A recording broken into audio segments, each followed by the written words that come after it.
ESPN 94.1 FM and AM 930 present The Drive. Brought to you by Huntington Federal Savings Bank. Local then, local now. Member FDIC. Welcome into the Tuesday, October 27th edition. Your drive begins now on ESPN 94.1 and AM 930. I'm your host, Paul Swann. You can join the program by calling the Miller Lite phone lines at 877-420-TALK. That is 877-420-8255. Miller Lite, whole true great taste. It's only 96 calories. It is the original light beer. We have got a lot to get into, and we are going to do it one by one.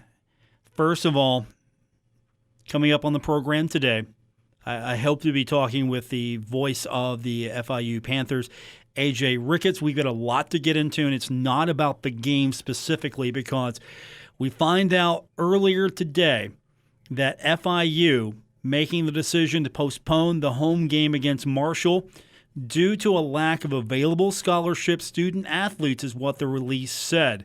No makeup date has been set. The good news is Conference USA has built in a couple of weeks extra into the schedule for the championship game, sort of a cushion. Marshall already needing a makeup date with Rice. Now will most likely need a makeup date if it can be gotten in with FIU. Here's the reason. Shortage of players because of COVID-19. The positive tests that have come back in contact tracing and some injuries as well. So it puts a damper, of course, on a lot of Herd fans' weekend because Marshall riding a high right now, 5-0, 19th in the Associated Press poll, 18th in the Amway USA Today coaches poll. Understand, it's really disappointing. The important thing here is that FIU just don't have a football team. They've got COVID issues. They've got contact tracing. They got to make sure some kids are okay. They've got injuries. They don't have enough players to field a football team. So the good news is Marshall was able to get a game with UMass. That's going to be on November 7th, 2:30 at Jones C. Edwards Stadium. So we've got that to look forward to. It's an FBS game, of course. They're playing as an independent. They are going to be in a limited schedule. They got beat by Georgia Southern on October 17th. If you follow them, 41-0. Yes, it's going to be. It's a game that Marshall needs to take seriously because FIU they lost to an FBS, they lost to an FCS, they've lost to everybody. So you got to take this game seriously. You have to, because if not, you might get beat by a team you shouldn't be beaten. Doc Holliday, you've heard them talk about that every week somebody loses that shouldn't. And so here's another opportunity for Marshall to do what they've been doing, is just focusing, really staying clean, keeping the COVID at bay, doing everything you need to do as far as the contact tracing, the social distancing, the wearing the mask, everything you need to do. So that's where we're at. It's really, this is not surprising. I was surprised the FAU game was played. That's the one that I was surprised about, but FIU's had some problems as well. So here we are with that. So we're going to talk about that with AJ Ricketts here in the next few minutes. He's the FIU play-by-play announcer. He can give us a little bit more detail on that. Later on, we'll go over the women's schedule. It's been released in conference. It's pretty much, not to downplay it, but it's a mirror schedule pretty much.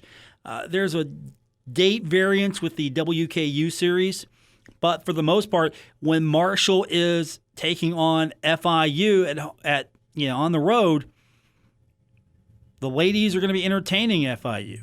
Same thing when Marshall's entertaining FAU, it's going to be Marshall women on the road at FAU. It's basically a mirror of the men's schedule. Yeah, I don't know why they couldn't release this all together the same day, but I pretty much had this figured that, okay, whatever the men's schedule would be, for the most part, conference-wise, you just reverse it. And that's fine. That really makes sense because, February 4th and 6th, the Herds playing ODU, men's and women's basketball. You know that. Is it a good schedule? Is it a good way to do this? I don't know. I mean, here's the other thing is, what if say, for example, you're going to go play at ODU and ODU can't play, you lose 2 games right there. And right off the bat, you lose 2 games. Not, okay, FAU can play, FIU can't play, so you get to keep one of those if you usually make that road swing. Western Kentucky, I mean, that's fine because that's a home and away series, and that's your travel partner. You can always work a way to figure that out. I mean, you're going to have some open dates built into the schedule. I mean, same thing. You're going to have to make up 2 of these games. So if North Texas can't play, you've lost 2 games. But in the same time, you're trying to limit exposure, and I completely understand it. I still don't know if this was the best way. It's not terrible. It's different. And also, you're going to have to play the same opponent twice, and it's going to be, okay, we didn't do well the first game. What do we correct here quickly for the second game? Or, hey, we did great this first game. Okay, now we're going to have to figure out what they'll be adjusting, and it's going to be a challenge coaching. I'm not saying it's bad. I'm not saying it's not interesting, but it's definitely going to be a challenge, to say the least, as far as the schedule is concerned. And this is a conference schedule. But it's consistent at least, so it's not all over the place, and you're going back to the system where the pod play is eliminated. I was never a fan. I was on board trying it. Like, okay, let's try this, see what it does. But really, no, it didn't work out. The system was just not good for what it was intended to do. The net's the new number. So you're looking at RPI, and no, the net's the number. And this pod play didn't do anything. You're trying to protect teams? Well, hey, I get it. I understand. But you win your conference tournament, you're going to get into the field of 68. Pretty much that's it. Unless you become a major power in basketball, if you get an at-large team or 2, you're going to be pretty fortunate. But I don't think a voter is going to really look at this, or a pollster or anyone else, and go, okay, you played tough against your conference opponents, but they're going to look at, okay, who'd you play out of conference? What does that look like? I mean, it's not like saying Memphis goes through this conference when it was in the league, rolling and then getting upset. Memphis obviously would get an at-large bid, but it was few and far between. We're going to talk football when we continue. AJ Ricketts, the voice of the FIU Panthers, will be on the other side of the break. We'll talk to him about what's happening with this postponement. Later on, we will talk about what's happening on College GameDay. That is a story that blew up today on my social media feed. I'm sure it blew up on yours as well if you're on social. We'll talk about it. College GameDay not coming to Huntington. I did not expect Huntington to be a destination for College GameDay, and they made a different decision that did not sit well with Thundering Herd fans. We'll talk about it when we continue on today's edition of The Drive on ESPN 94.1 and AM 930. Buckle up. Paul Swann has the wheel on The Drive, ESPN 94.1 FM and AM 930. Presented this hour by Huntington Federal Savings Bank. You can join the program later on this hour by calling the Miller Lite phone lines at 877-420-TALK, 877-420-8255. We still got a lot to get into, but we want to turn our attention back to FIU. As you heard in the first segment, FIU making the decision today to postpone the home game against Marshall. Lack of available scholarship student athletes in the release today is the reason. COVID-19, contact tracing, injuries. There's a lot of things that are not going well for FIU. And to join us now on the program to tell us more about it, the voice of the FIU Panthers, AJ Ricketts. And AJ, I was hoping we could just talk about the game today and get into all of that. Instead, we got to talk about this. And I'm sure it's just been a nonstop story for you and the Panthers. Yeah. Unfortunately, it's not the first time we've been caught by it this year. I've come in with the mindset that so we're on the flight up to our opponents or they're down here. But I think big picture, macro level, the testing's doing its job, and ultimately safety of the players obviously comes first. But hopefully we can get back to play UTEP next week, and obviously you guys are having a heck of a season, a pretty special year, and can get back and continue that as well. But really, really unfortunate once again. What have been the challenges to try to keep this team COVID free? I know each school and each program has its individual, method about going about this, but for the most part, we're all doing the same thing, right? So, what's been the big challenge here as far as trying to curb this? Yeah, I think it's difficult no matter where you are or what you're doing. This is the virus that does not discriminate, and we've seen all around college football. Uh, Obviously, many notable figures have been affected by it, whether Power Fives or G5s as well. Feel you're doing all the things to take precautions, and one slip up or the smallest thing might get you. So, obviously we don't place any blame on any of the players or coaches who contracts that wherever they are. This is tough, and obviously we're seeing spikes all around the country right now, and Miami-Dade County is no exception to that. So, we're getting tested 3 times a week, doing all we can do sometimes, and that's not just enough. And it's not just a positive test. It's the contact tracing too that gets a lot of teams. If a couple of offensive linemen get contact traced, you may not have an offensive line, and obviously that compromises the safety of your quarterback and whatnot. So you add contact tracing into the mix and injuries, and it's really easy for a team to get depleted really quick. AJ, how is Coach Davis keeping the team? I mean, I know there's a risk of losing a team. You have so many disappointments, and he's got to, I'm sure, pull out every trick in the book to keep these kids, focused and keep them positive. How is that going right now? Because this has been an ultra disappointing season for FIU. And I won't even talk about the loss last week because those things happen. You hate it, but those things happen. This is just the ability to get back and play again or even just play. Yeah, as a coach, you're especially with Butch, you're probably so used to having those points in a season or points in a stint at a team or school that nothing's going your way, and you're trying to steer the ship and get guys back in the right mindset. But that's never happened for any coach in a pandemic, and adding that mindset to it. Big picture. I mean, yeah, the team almost beat Liberty 2 points away, and Liberty's a team that's 5-0 and just thumped Syracuse on the road. The Middle Tennessee was a tough loss, but again, I think 3 points when we had about 46 passing yards in that game. So that nearly go 2-0 without really establishing a quarterback. I think the team realized they're right there. But then when you're not winning, things start to cascade and avalanche a little bit, and then you get upset. You're 0-3, and all of a sudden it's like, what's going on here? So it's tough. I think obviously the injury bug has hit us a little bit, and then you add this on top of it, and I think it makes a tough situation just seem kind of overwhelming a little bit. So I don't envy the challenge that Butch has right now, but all we can do is go week by week and try to get guys healthy, whether it's injury or COVID, and try to focus a week at a time, which I think now means hopefully getting to UTEP healthy and trying to get our first win of the season. But it's a motivation job unlike any that Butch has ever had to work with. Could it be also sort of a respite, get some guys healthy, get some kids back where they need to be? You're not dodging anyone, you're not ducking anyone. Kids just want to go out and play, but at the same time, could it be I don't want to say a blessing in disguise, but okay, this is an opportunity for this team to regroup? Yeah, I think that's fair to say. I mean, we have players tweeting today like, we want to play, we want to be out there.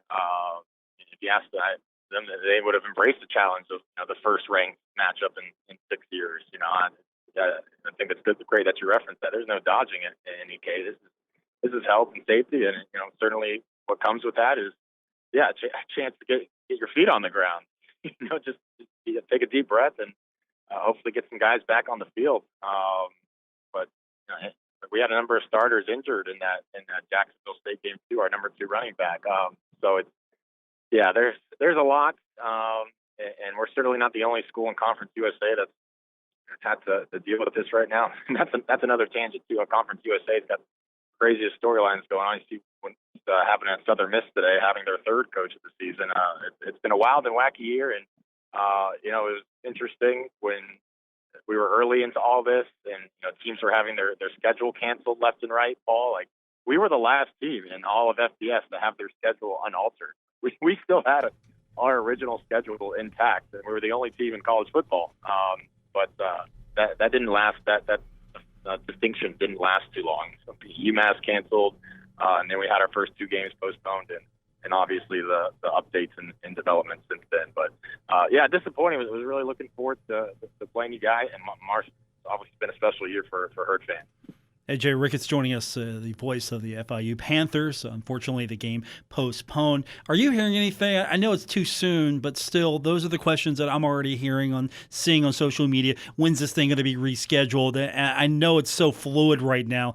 You'd have so many games you'd like to get rescheduled, and I'm sure the conference would at least like to get this one on the books.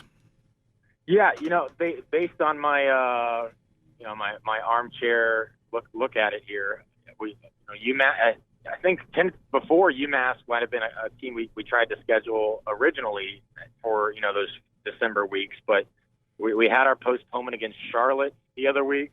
Obviously, this one it's been the press release said postponed, not canceled. So to me, just taking a brief look at it, and as I have many times been wrong, I could be wrong here, but just taking a brief glance at it.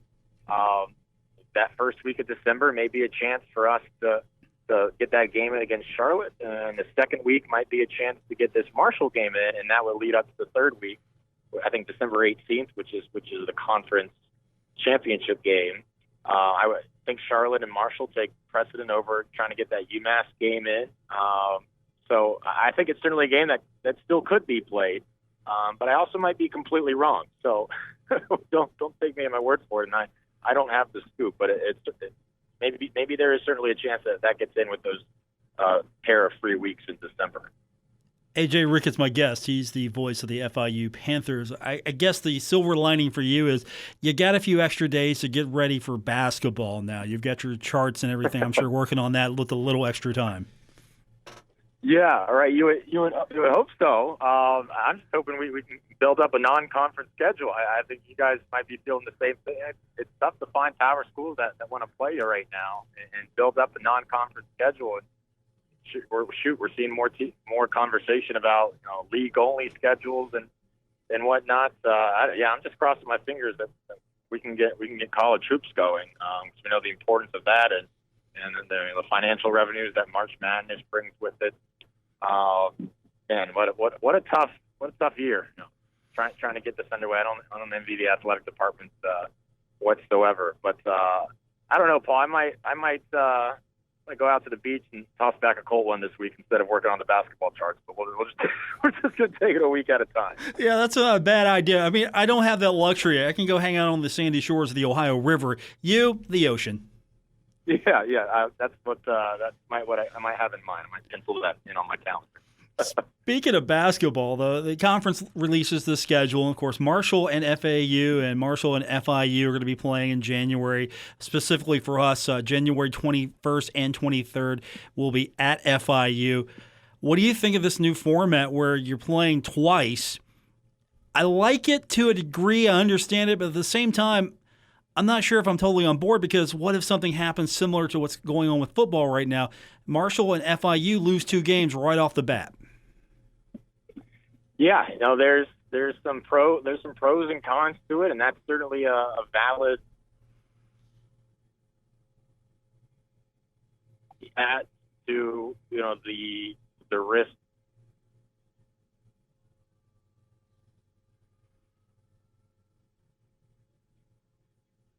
AJ, you still with us? Your phone's breaking up just a little bit on us.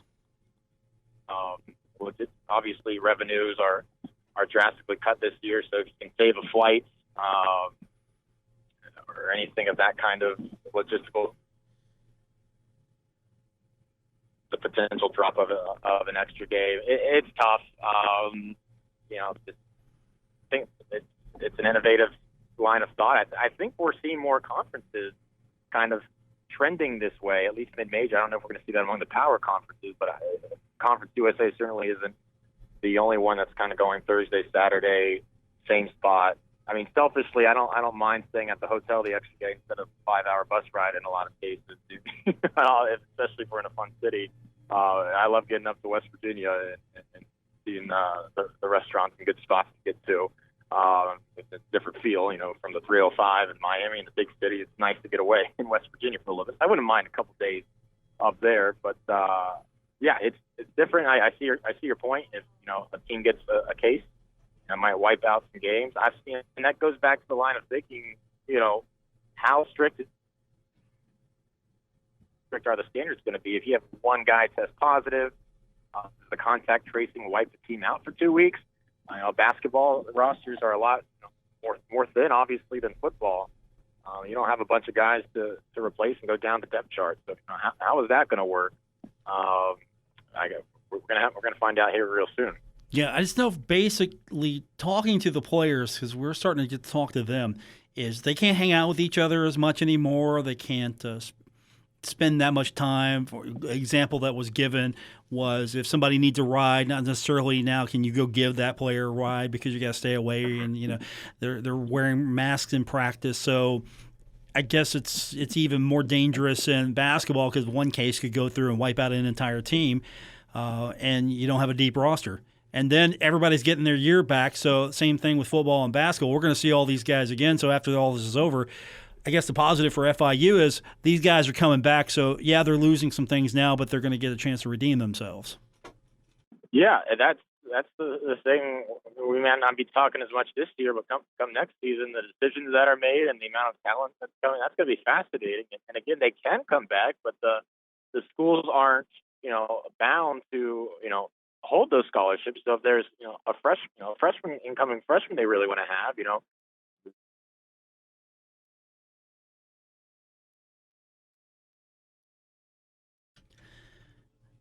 AJ, you still with us, or your phone's cutting out a little bit on us? No, sorry about that. That's okay. Basically, the question, the coaches are going to have to answer or think about they want to manage their scholarships. How do they want to manage their roster?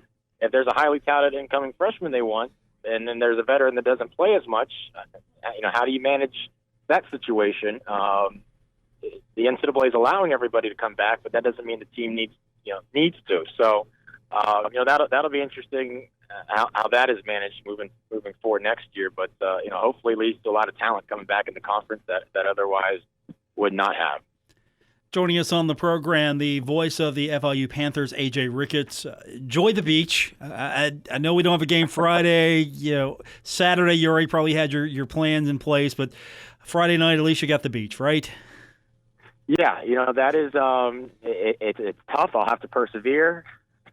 We'll find a way to enjoy our Friday night in Miami. But I'm bummed can't see you guys down here this weekend. But hopefully the crew can make its way down here in December and we can get this game in. But certainly impressed, Paul, by the season the Herd's having thus far. It's been fun to watch those guys, that team, which obviously is full of a lot of South Florida guys.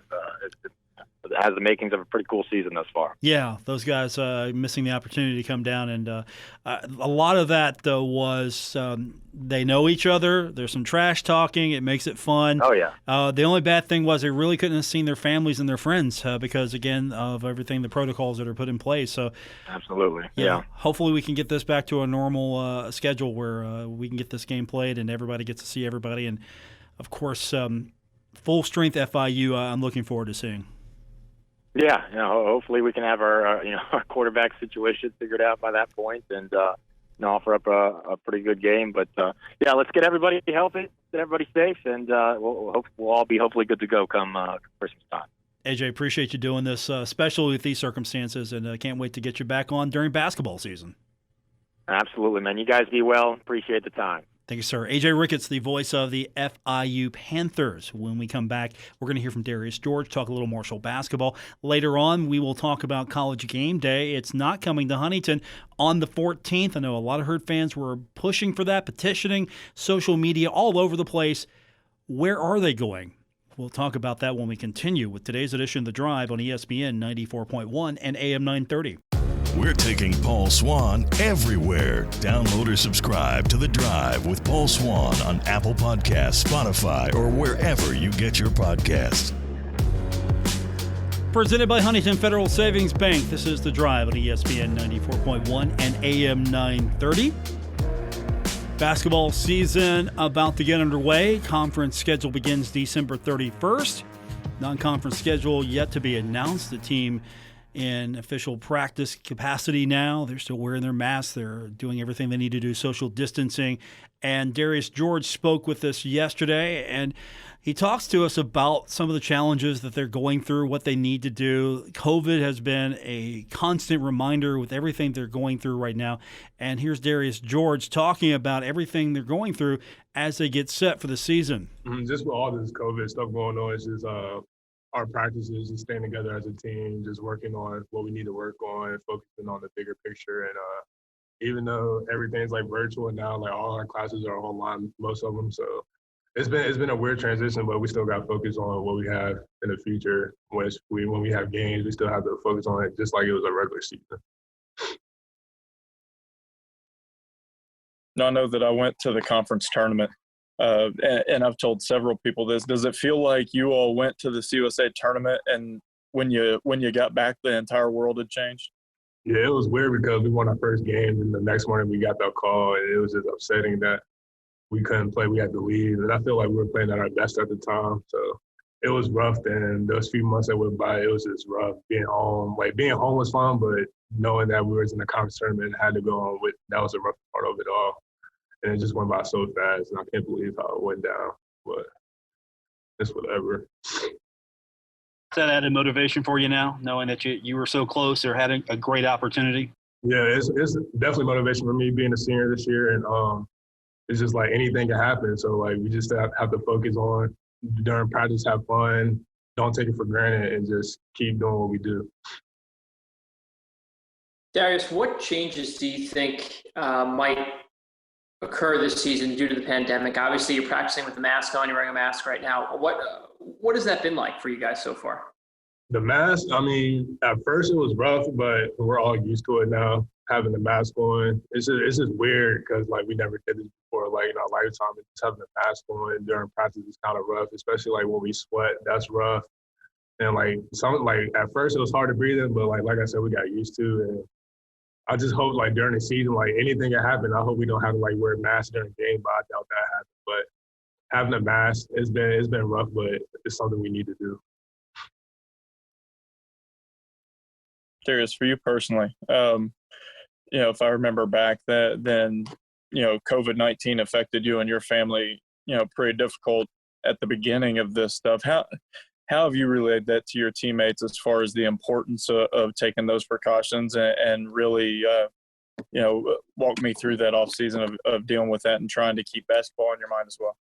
Yeah, it was rough. Like you said, my uncle passed away due to COVID, like right when I got home. So that was rough for me, rough for my family, rough for my mom. And COVID is real, like it's serious. And like we just have to be safe, do our precautions, and just, like I said, we have to focus on this picture as basketball because that can go at any second. So yeah, it was rough for me, but now like it's like I'm in a better place now where I can just focus on basketball now that it's here. And I just can't wait for the season. I just hope everything stays the way it is. Everything's fine with me and my team, and I hope all of us stay safe. For you as well, does the season take on more importance because it's something you want to do as a tribute to your uncle just because of everything, how the last few months have gone? Yeah, for sure. This season, like I'm playing because of him. He watched all my games. He came to my game. He lived in Atlanta, so he always came to my games at UAB. So it'll be weird this year, like not having him here. But I would be playing because of him, because this COVID is no joke. So this season will be dedicated to my uncle, and we'll just see how it goes from there. How about the thought of playing without fans inside the camp? That's gonna be weird. Like I hope that's not the case, but that's gonna be crazy because that's our fan. Like we have a great fan base here. We have like great people, great students, and I don't know. I really haven't thought about that, but I hope that isn't the case at all. How do you all, Darius, get those younger guys up to speed, and how much more intense are practices? Just because that 1 through 14, 1 through 15, how many ever it is, you all are going to need everybody this year. Yeah, for sure. We still got David Obina. They're up to date. Like, they're good right now. Still got some stuff to learn, but I feel like during the season, like, they're gonna pick up and learn a lot more, and they're gonna be good on the court during the game. So just pushing them through practice, pushing everybody through practice is one of my main focuses, and it's been going good so far. And I just can't wait for the first game to show everybody how we've been doing in practice, and I can't wait for everything else to settle down so we can keep on going. You're less than a month away. I mean, does it seem like it's going to take an eternity to get there? It seemed like an eternity since the last time y'all were playing. Mm-hmm. Yeah, man, it's been so long because I feel like being home for 3 months, then coming back, then we had like another month off, then we came back for practice, and we had like individual workouts, so that was kind of weird at first, but now like having the team together now is the best feeling ever, and I won't take this for granted at all this year at all because of the COVID stuff. I'm not taking that for granted. So just having everybody together now is the best feeling. Heartfelt can really, I mean, stuff about his family, heartfelt. Darius George, we talked to him yesterday, and glad we get to share that with you. We're going to take our final break. We'll come back, and we will tell you where College Game Day is going. If you're a Herd fan, you're not going to like it. We'll talk about it when we continue with today's edition of The Drive on ESPN 94.1 and AM 930. The Drive with Paul Swann. Marshall Athletic Director Mike Hamrick. He knows. Paul's the best. On ESPN 94.1 FM and AM 930. You know what's funny? I saw Mr. Hamrick at the game on Saturday. We rode up in the elevator together, and he looked at someone, I guess someone he knew, and he said, Paul Swann, he's the best. So it is true. Welcome back. This is The Drive on ESPN 94.1 and AM 930. I'm your host, Paul Swann. I also gave the athletic director some business about not knowing how to push the elevator button, and he promptly informed me where my seat could be next game, and ever since then, no complaints here from me. So love talking to Mike Hamrick. He's doing a fantastic job. I don't think that gets said enough. Say what you will about everything that has happened, and maybe you disagree or agree with some of the things that are going on. Doesn't matter if it's Marshall or not. I think Marshall and Mike Hamrick's handling of this has been very good, and you couldn't have asked for a better response. Unfortunately, FIU, they're dealing with the COVID problem right now, and so no game with Marshall on Friday due to the lack of they don't have enough players. They don't have enough bodies. And let's keep these kids safe. There's really no need to play this game. It can be made up down the line. All right, totally different subject, same sport. Football. For years, we all wake up on a Saturday morning and we watch College Game Day. And for Marshall fans, there has been a push for a couple of years now, at least a couple of years, to bring College Game Day to Huntington on November 14th, the 50th anniversary of the plane tragedy. Well, those efforts did not work because College Game Day announcing their schedule, they announced a couple weeks ahead of time where they will be going, and it's not going to be at Jones C. Edwards Stadium.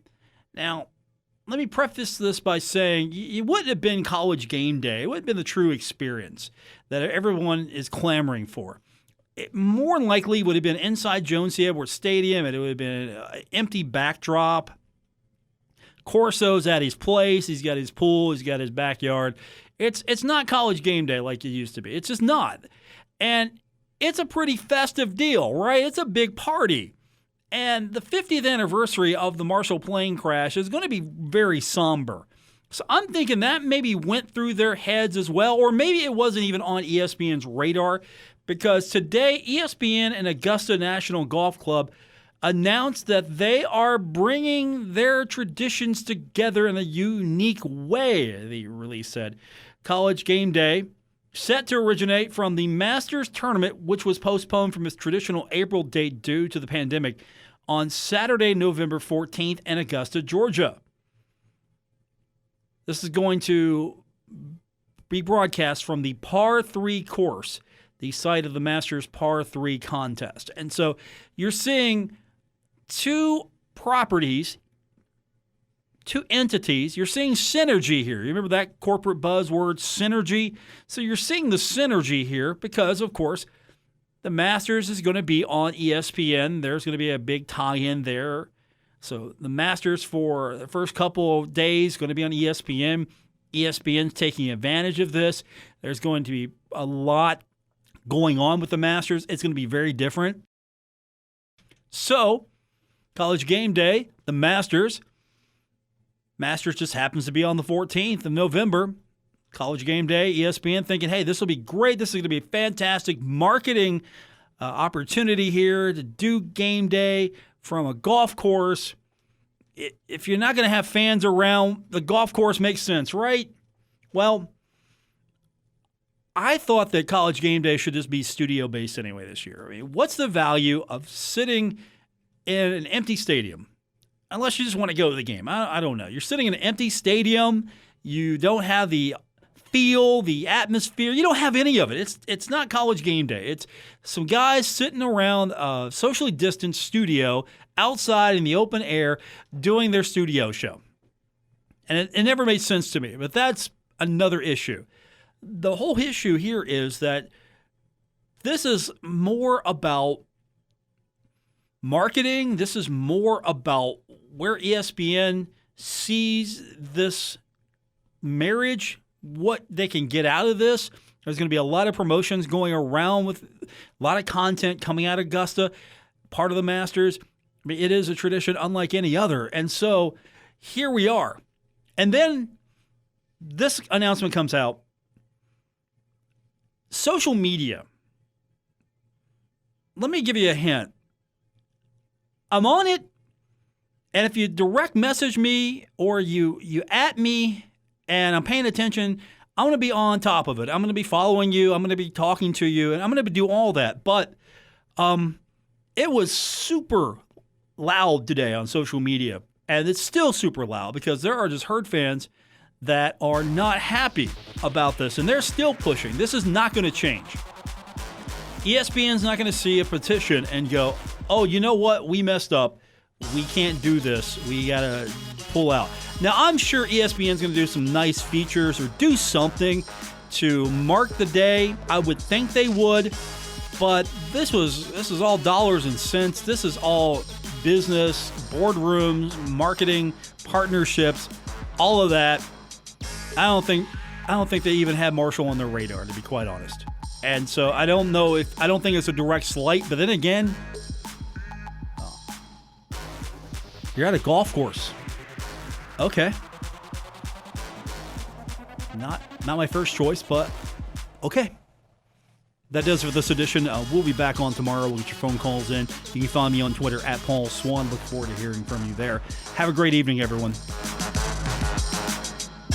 WRBC Huntington, W227BS Huntington, your flagship home of the Marshall Thundering Herd and The Drive with Paul Swann, ESPN 94.1 FM and AM 930.